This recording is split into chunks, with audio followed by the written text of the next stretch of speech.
नमस्कार दोस्तों, कैसे हैं आप लोग। 16 जुलाई 2021 के daily the Hindu editorial discussion में आपका स्वागत है। फिर से वो जो 8 बजे वाली टाइमलाइन है दोस्तों, वो छूट गई है। आपको ये जो वीडियो है 8 बजे के काफ़ी बाद, लगभग 8:30 बजे के लगभग मिल रही है। तो धीरे धीरे करके आ रहे हैं ऑर्डर में। धीरे धीरे करके एक टाइम ऐसा भी आएगा कि भाई 8 बजे से एग्जैक्टली पहले वीडियो अपलोड हो जाया करेगी। अभी बहुत सारी चीज़ें हैं, मानसून के कनेक्टिविटी इशूज़, प्लस रात पे लेट तक वीडियो बनाना, तो उसके चलते वीडियो थोड़ी सी सुबह लेट हो रही है। बट इन एनी केस मतलब आपके जगने के टाइम के आसपास ही है। कोशिश करूंगा और जल्दी इसको प्रीपोन करूँ। आज का एडिटोरियल मैं 2 पार्ट्स में कवर करूंगा। पहले पार्ट में 3 आर्टिकल्स का डिस्कशन होगा, जिसमें फर्स्ट आर्टिकल में डिस्कस करने वाला हूँ वो है strong Indian state must be humane to.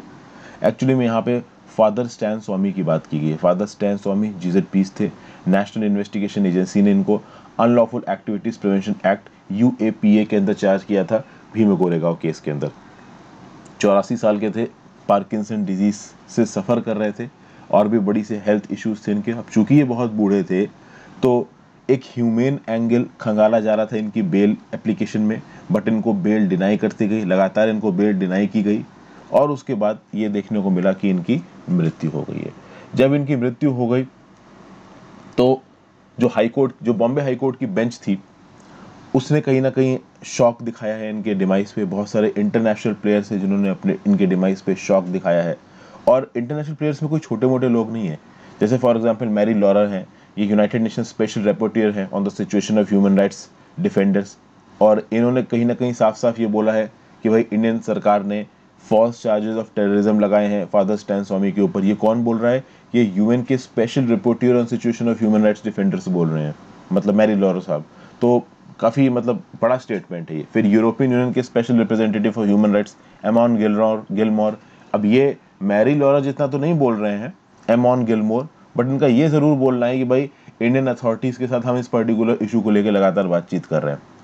फिर eight the same point of time 6 जुलाई को फ्रांसिस स्वामी की डेथ पे लिज थ्रॉसल, जो कि स्पोक्समैन है United Nations High Commissioner for human Rights Michelle Bachelet की, इनका ये बोलना है कि we are deeply saddened and disturbed. मतलब इंटरनेशनली वॉइसेस उठ रही हैं, मतलब पूरी दुनिया में आवाज़ें उठ रही हैं when it comes to the death of Father Stan Swamy. मतलब ये काफ़ी फेमस थे, ठीक है ना। He was a well renowned authority. क्योंकि United States Commission on International Religious Freedom, अब ये तो United States Commission on International Religious Freedom तो वैसे भी रिलीजियन से रिलेटेड बहुत स्ट्रॉन्ग स्टेटमेंट्स देते हैं, इंडिया के खिलाफ पहले भी स्टेटमेंट दे चुके हैं। तो इनका भी ये बोलना है कि भाई भारत सरकार ने डिलिबरेटली फादर स्टैन स्वामी को टारगेट किया और उनको इतना नुकसान पहुंचाया। अब जब फ्रांसिस स्टैन स्वामी जिंदा थे तो इनकी बेल पे जब भी बातचीत चलती थी, नेशनल इन्वेस्टिगेशन एजेंसी ने इनकी बेल को रुकवाया। नेशनल इन्वेस्टिगेशन एजेंसी ने यह भी बोला कि भाई ये banned organisation Communist Party of India Maoist के मेंबर तो हैं ही, साथ साथ ये कुछ इस प्रकार की एक्टिविटीज कर रहे थे जिससे इस प्रकार का ओपिनियन फैल रहा था सोसाइटी में, जो कि डेमोक्रेसी ऑफ द नेशन के अगेंस्ट था, violent overthrow of the democracy of the nation की बात करता था। मतलब NIA ने काफी सीरियस चार्जेस लगाए थे फादर स्टैन स्वामी के ऊपर, कोई छोटे मोटे चार्जेस नहीं लगे थे फादर स्टैन स्वामी के ऊपर।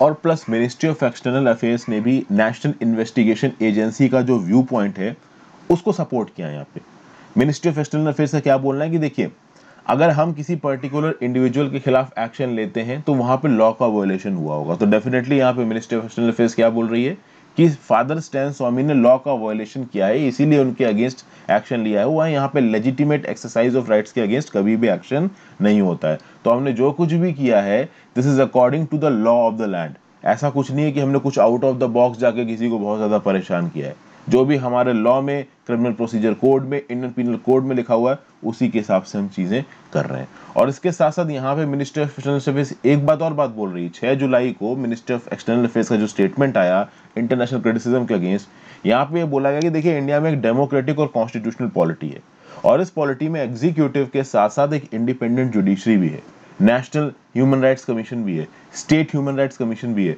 तो ये independent judiciary, national human rights commission, state human rights commission, ये लगातार वायलेशंस को मॉनिटर करते हैं। फ्री मीडिया है, वाइब्रेंट वोकल सिविल सोसाइटी है, तो दुनिया भर की जो ऑर्गेनाइजेशन आके हमको सिखा रहे हैं कि हमने ये कर दिया, हमने वो कर दिया, हमने गलत कर दिया, उनको हम ये बता दें कि हमारे यहाँ पे सारे इंस्टीट्यूशंस अवेलेबल हैं और ये सारे इंस्टीट्यूशंस टोटली एक्टिव है। देखिए ये बात कहीं ना कहीं MEA की सही है, ठीक है ना। अब अनफॉर्चुनेटली फादर स्टैन स्वामी की डेथ हो गई है। इंटरनेशनल जो ह्यूमन राइट्स एक्टिविस्ट होते हैं उनको तो चाहिए होता है कोई ना कोई मुद्दा बोलने के लिए, लेकिन अब वो यहाँ पे इंडिया के अगेंस्ट बोल रहे हैं। अब इंडिया के against as a country, as a government की गलत फंक्शनिंग को पॉइंट आउट करेंगे सीधे सीधे देश के बाहर बैठ के, तो मिनिस्ट्री ऑफ एक्सटर्नल अफेयर्स तो अपने आप को देखो आइडेंटिफाई, अपने आप को डिफेंड यहाँ पे करेगा ही करेगा।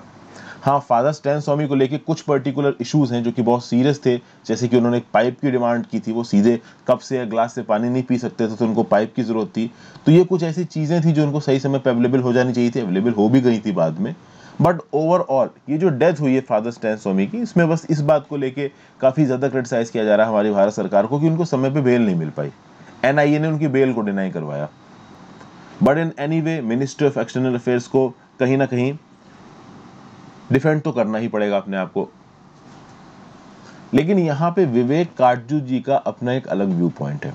मैंने आपसे बोला कि भाई भारत सरकार को इंटरनेशनल ओपिनियन के अगेंस्ट अपने आप को डिफेंड करना ही पड़ेगा अगर ये इंटरनेशनल ओपिनियन भारत सरकार के ऊपर इल्जाम लगा रहा है, जो कि लगा रहा है।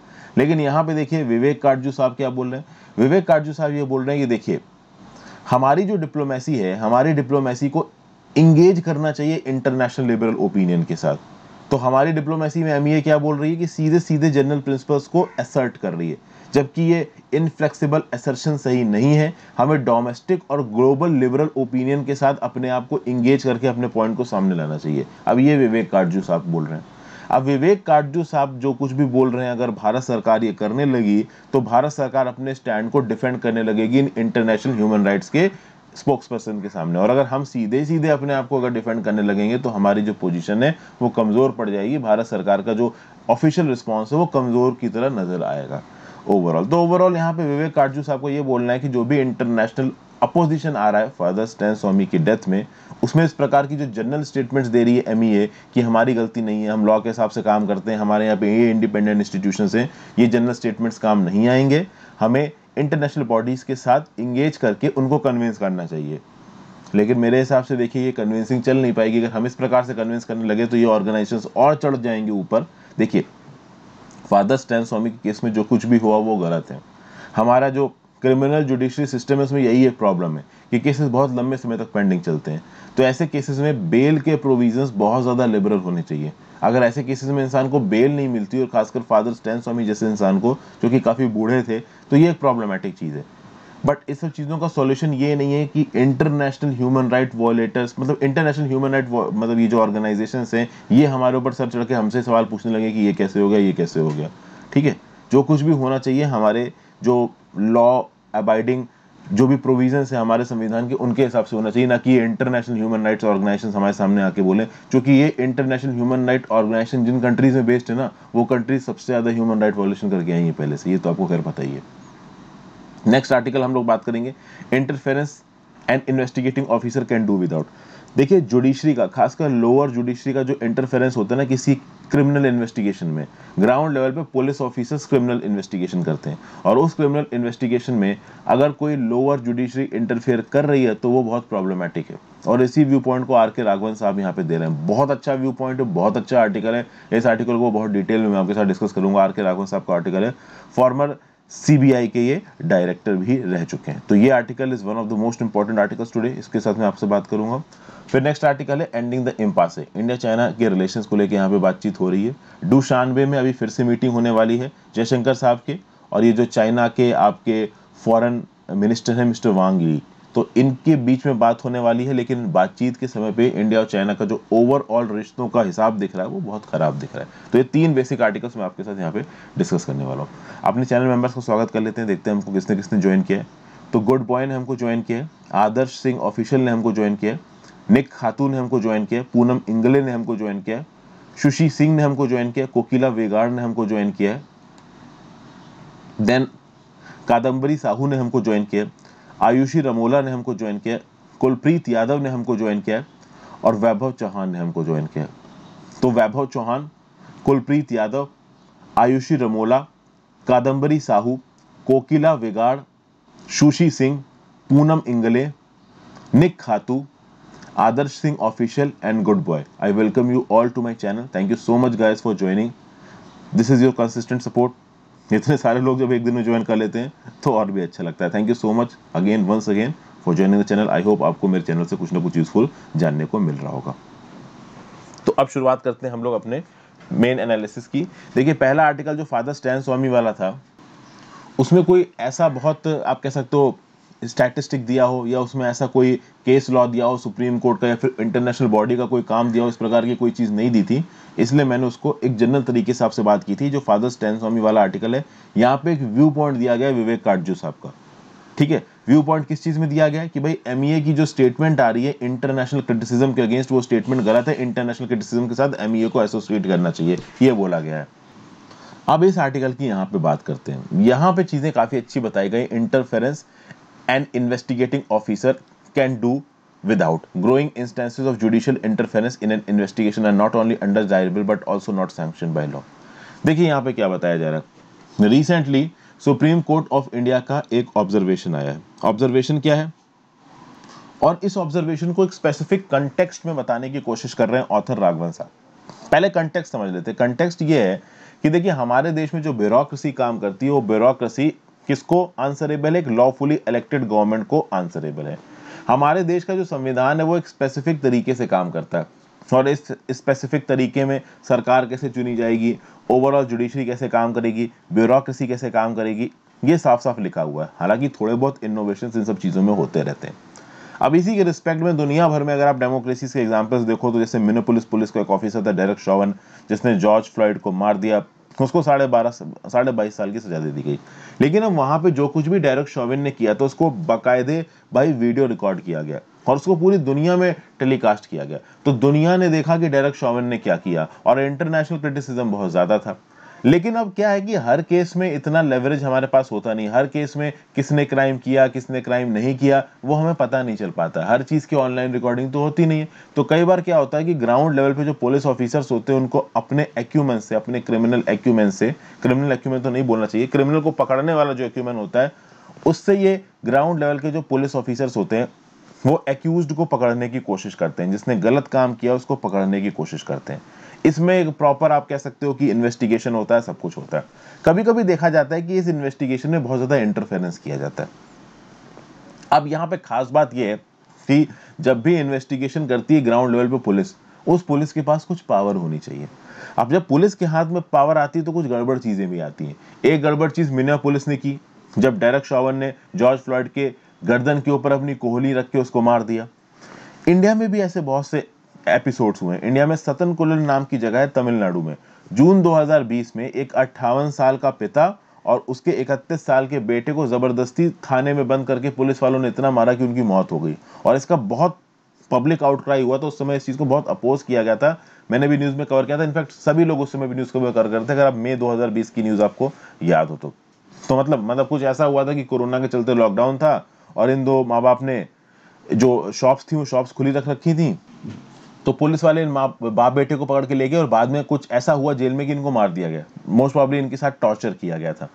तो कुल मिला के क्या होता है कि कुछ जगहों पे चीजें एकदम क्लियर हो जाती है when it comes to a crime, और कुछ जगह पे बहुत सारी इन्वेस्टिगेशन करनी पड़ती है ग्राउंड लेवल के ऑफिसर्स को। अब यहीं पे सुप्रीम कोर्ट के एक ऑब्जर्वेशन को साइड कर रहे हैं इनके राघवन साहब। ये जो सुप्रीम कोर्ट का ऑब्जर्वेशन है वो आपको यहाँ मिल जाएगा। यहाँ पे क्या बोला जा रहा है कि courts have no authority to direct an investigating officer to in turn direct the arrest of any particular individual connect with the crime.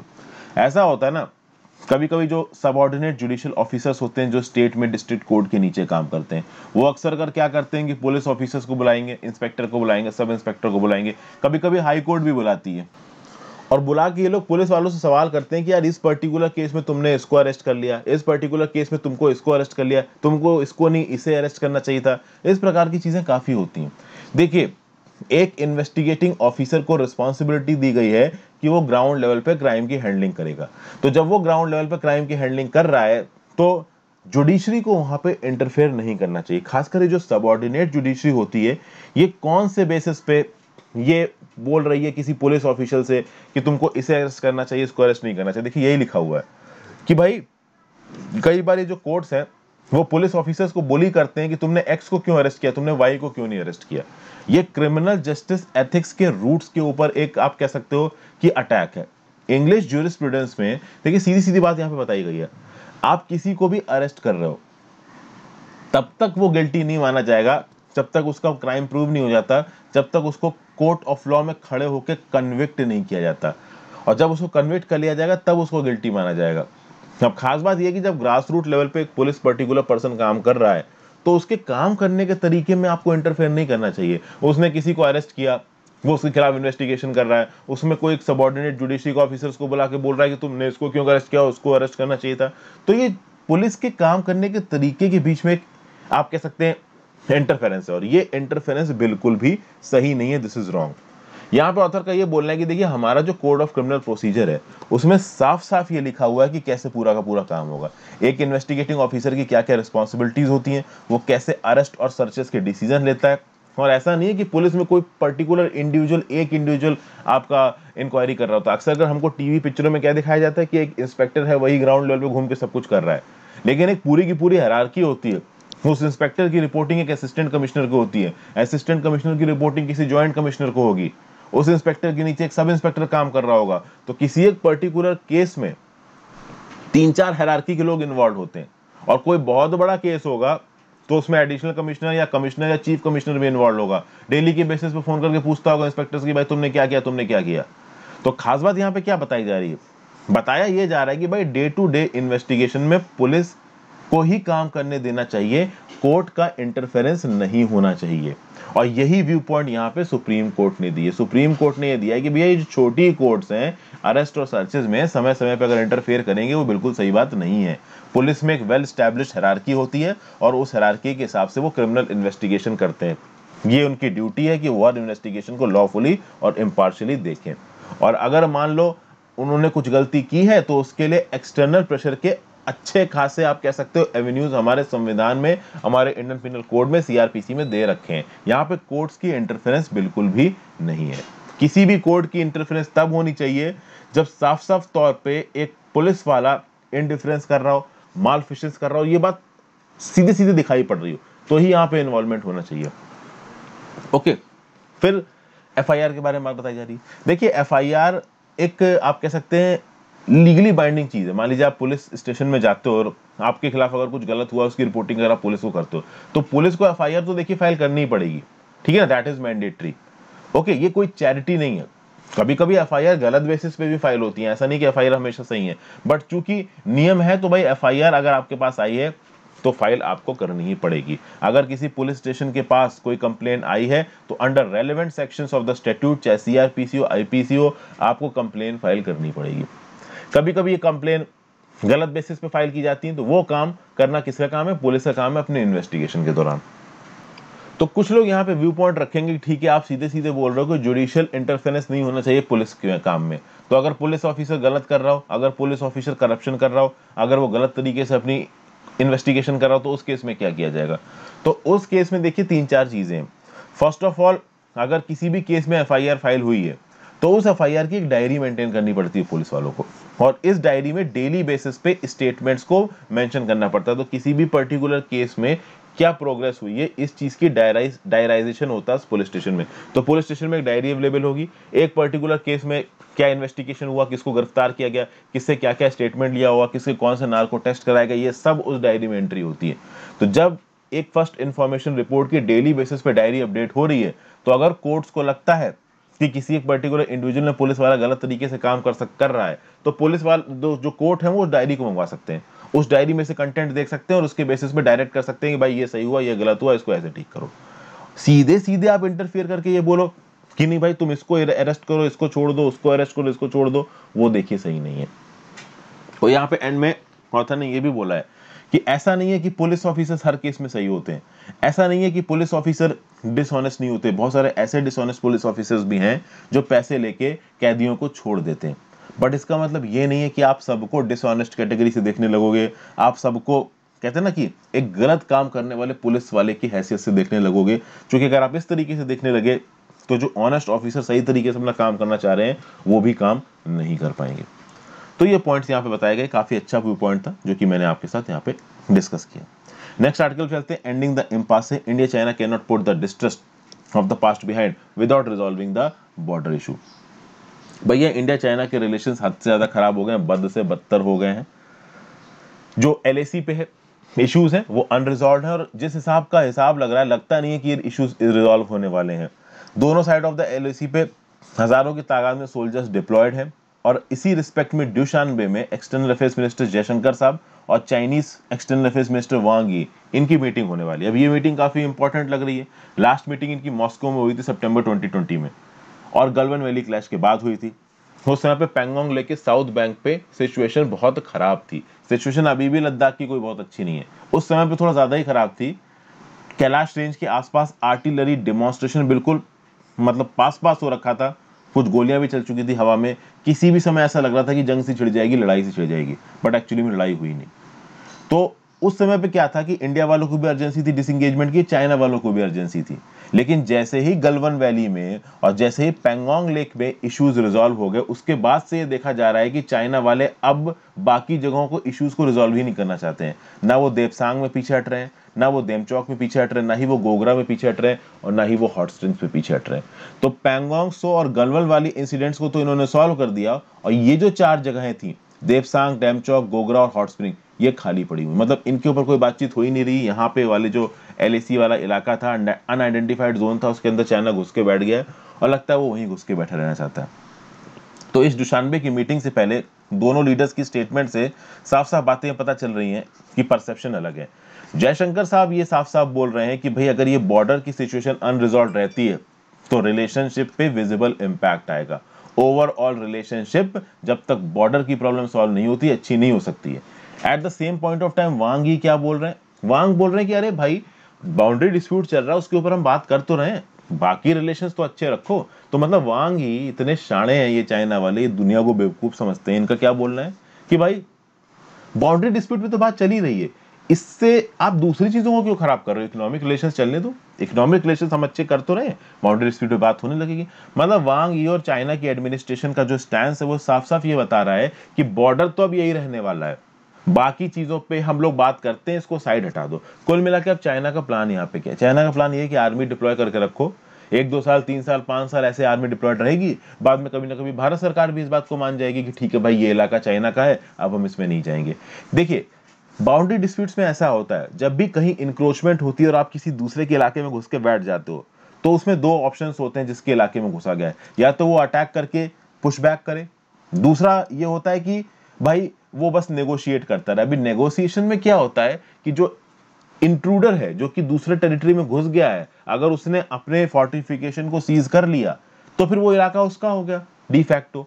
फिर अब आप उसके खिलाफ धरना प्रदर्शन देते रहो इंटरनेशनल ऑर्गेनाइजेशन में, ठीक है, इंटरनेशनल इश्यूज में बोलते रहो। या तो देखिए इंडिया यहाँ पे स्ट्रिक्ट एक्शन ले, और स्ट्रिक्ट एक्शन ऐसा नहीं है कि आप अटैक कर दो, ठीक है ना, अटैक की बात नहीं हो रही यहाँ पे, लेकिन स्ट्रिक्ट एक्शन इस टर्म्स में तो लिया ही जा सकता है कि चाइना के साथ ट्रेड रिलेशंस को कट कर दो, इकोनॉमिक रिलेशंस को कट कर दो, तो हमारी हालत उसमें भी बिल्कुल ही खराब है भाई। हम चाइना के ऊपर इंपोर्ट्स के लिए बिल्कुल ही डिपेंडेंट है, इंपोर्ट्स हम चाइना से बंद नहीं कर सकते। जब चाइना से इंपोर्ट बंद होते हैं तो हमारी ऑटोमोबाइल इंडस्ट्री, हमारी फार्मास्यूटिकल इंडस्ट्री, सारे सब रोने लगते हैं कि भाई चाइना से इंपोर्ट बंद कर दोगे तो हमारा कैसे काम चलेगा, और ये बात चाइना को पता है, और इस बात का चाइना यहाँ पे बिल्कुल क्लियर कट फायदा उठाने की कोशिश कर रहा है। तो जयशंकर साहब का यहाँ पे बोलना है कि अगर ये सिचुएशन प्रोलॉन्ग होती है तो ट्रेड और बायलैटरल ट्रेड पे इंपैक्ट आएगा, इकोनॉमिक रिलेशंस पे इंपैक्ट आएगा। वांग यी का इनडायरेक्टली ये बोलना है कि तुमको जो करना हो कर लो, ठीक है। उनका ये बोलना है कि ठीक है भाई हम इकोनॉमिक रिलेशंस अच्छे कर रहे हैं, बॉर्डर रिलेशंस पे बातचीत करते रहेंगे।